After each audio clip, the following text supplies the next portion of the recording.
Coucou les petits loups. Eh ben aujourd'hui je vous raconte une histoire. Ce soir plutôt parce qu'il fait nuit. Nous sommes à Rome et là, vous voyez, le commencement de la ville de Rome.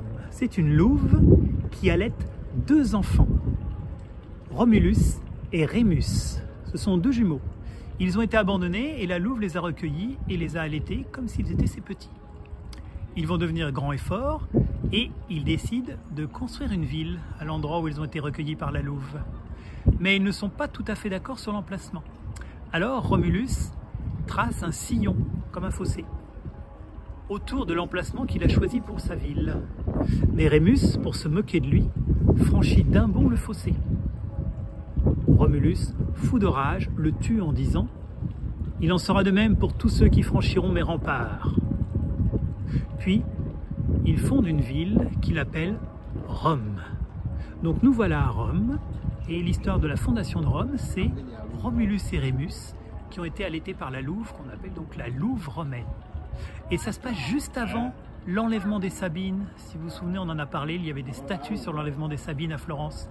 Eh bien, il y a des hommes qui viennent pour habiter dans la nouvelle ville qu'a fondée Romulus, la ville de Rome, mais pas de femmes. Alors Romulus a une idée.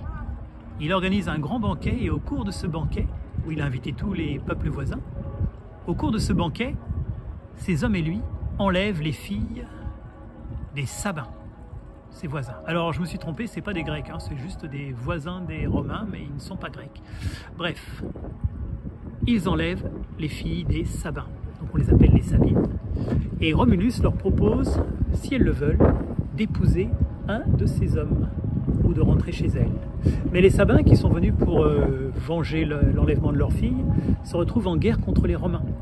Et ce sont les Sabines, les jeunes femmes, qui se mettent entre les Romains et les Sabins, car elles ne veulent pas que leur père ou leur frère tue ou soit tué par leurs futurs époux.